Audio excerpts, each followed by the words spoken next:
समय की बात है। एक कस्बे में एक बूढ़ी अम्मा एक झोपड़ी में रहती थी। वो अपना पेट पालने के लिए चूल्हे पर लोगों के लिए मक्के की रोटी और साग बनाकर बेचती थी। एक दिन एक मुसाफिर उधर से गुजर रहा होता है। उड़ी बाबा, बाप रे बाप, बड़ा गर्मी है आज तो। एक तो प्यास के मारे गला सूखा जा रहा है, ऊपर से भूख ने भी आत्मा निकाली हुई है। उड़ी बाबा, यहाँ तो कोई होटल भी नहीं दिख रहा। वो यहाँ वहाँ अपनी नजरें घुमाता है। उड़ी बाबा, अरे वो झोपड़ी के बाहर कुछ लिखा तो है। क्या है? गरम गरम मक्के दी रोटी ते साग खाओ, जितने बने उतने पैसे दे जाओ। सही है दादा, और क्या चाहिए? चलो आज यही ट्राई करते हैं।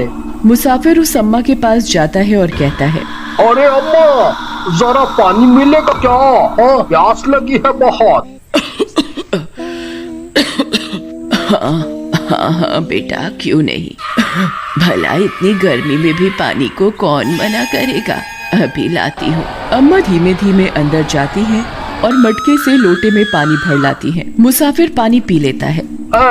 अम्मा, अब खाना खिला दो जल्दी से। हाँ, अभी लाई बेटा, कहकर अम्मा गरम गरम मक्के की रोटी चूल्हे पर सेकने लगती है और प्लेट लगाकर उसे दे देती है। बूढ़ी बाबा, अम्मा, बड़े दिनों के बाद आज हमको घर का जैसा स्वाद मिला है। अम्मा, अगर आप बुरा न मानो तो हम कुछ देर यहाँ खटिया पर सो जाऊं। सो जाओ जितनी देर मन करे। मुसाफिर गहरी नींद में सो जाता है। तब वो अम्मा अपने असली रूप में आती है, यानी चुड़ैल के रूप में। एक और मुर्गी मेरे जाल में फंस गई। मेरी जादुई मक्के की रोटी खाई है तूने। बस कुछ ही देर में ये रोटियां तेरे शरीर में बहते रक्त में घुल जाएंगी और फिर तुझे ना चाहते हुए भी यहाँ आना ही पड़ेगा। कुछ घंटे सोने के बाद जब मुसाफिर की नींद खुलती है तो चुड़ैल वापस अम्मा के रूप में आ जाती है।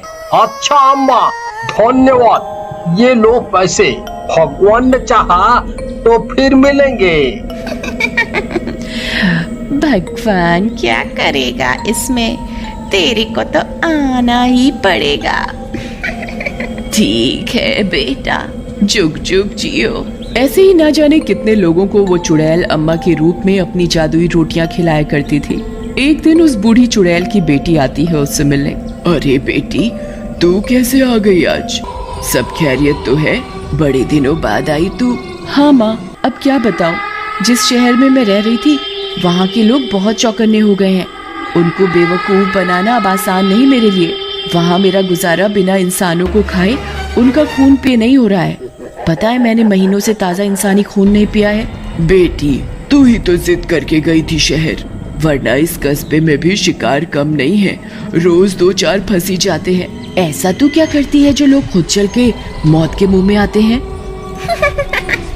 बस देखती रह तू, तेरे सामने किसी को बलि का बकरा बनाती हूँ। तभी वहाँ उसी कस्बे में रहने वाला एक व्यक्ति राका आता है। उसे आता देखते ही वो दोनों इंसानी रूप ले लेती हैं।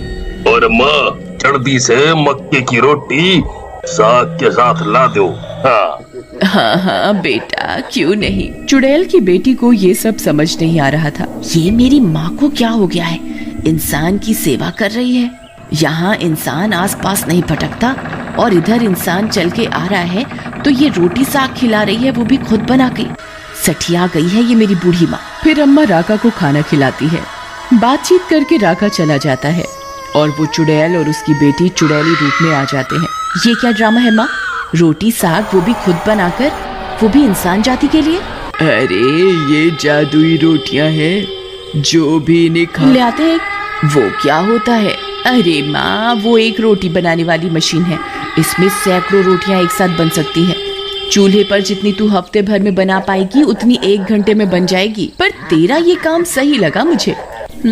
अब मैं भी यही रहूंगी। चुड़ैल की बेटी शहर जाकर जादुई रोटी बनाने वाली मशीन ले आती है। अब दोनों चुड़ैल माँ बेटी मिलकर जादुई रोटियां बनाकर लोगों को खिलाने लगी। चुड़ैल की बेटी ने शहर तक जादुई रोटियों का प्रचार फैला दिया। अब चुड़ैल और उसकी बेटी के पास रोज के 15-20 लोग आने लगे और उनकी जादुई मक्के की रोटियों के जाल में फंसने लगे। करीब करीब 1 महीना हो जाता है। एक सुबह वही मुसाफिर सोकर उठा ही होता है कि ओ हमारा पेट, हो भूख के मारे हमारा पेट बहुत दुख रहा है। क्या खाऊं मैं? मुसाफिर बिस्तर से उठता है और किचन में नाश्ता बनाता है। अरे भगवान, ऐसी क्या आग लग गई इस पेट में कि इतना नाश्ता करने के बाद भी भूख लगी ही जा रही है। अभी क्या खाऊं मैं? मुसाफिर घर में जो कुछ भी खाने का रखा होता है खा जाता है, फिर भी उसकी भूख शांत नहीं होती।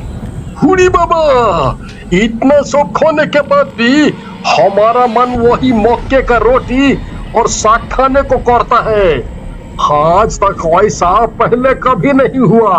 आज पता नहीं ऐसा क्यों लग रहा है।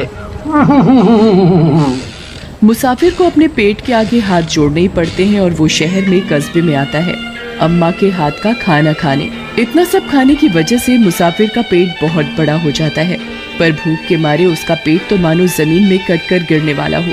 कुछ देर चलने के बाद मुसाफिर चुड़ैल की झोपड़ी में पहुंच जाता है।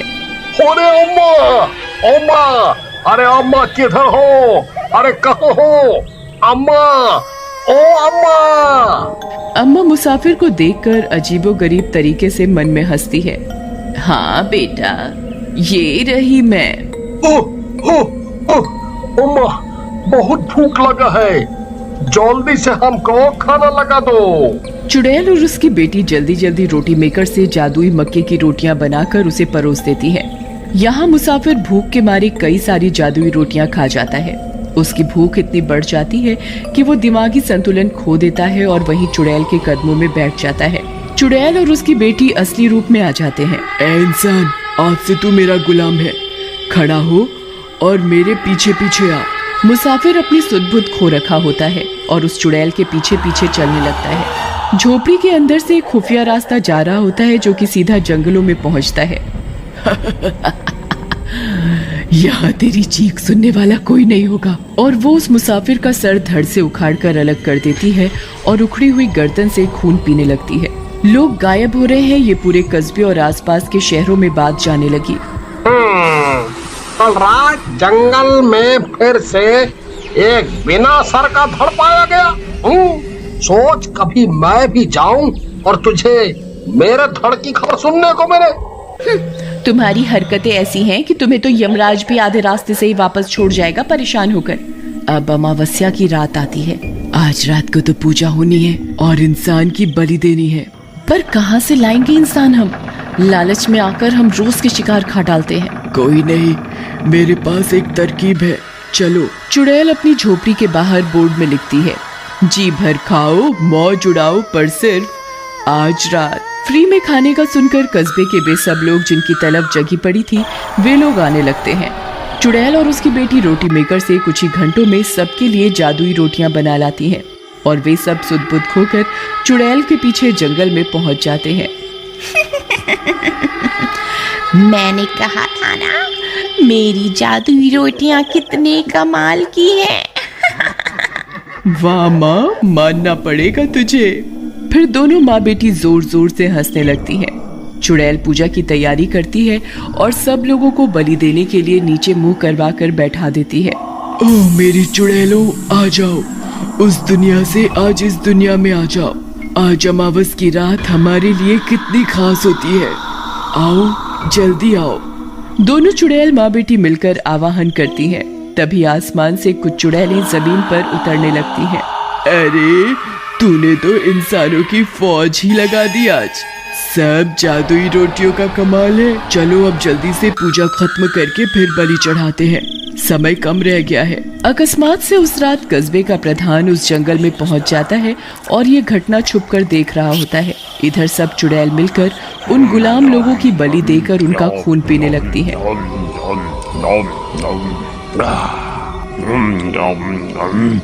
से उस रात कस्बे का प्रधान उस जंगल में पहुंच जाता है और ये घटना छुपकर देख रहा होता है। इधर सब चुड़ैल मिलकर उन गुलाम लोगों की बलि देकर उनका खून पीने लगती है।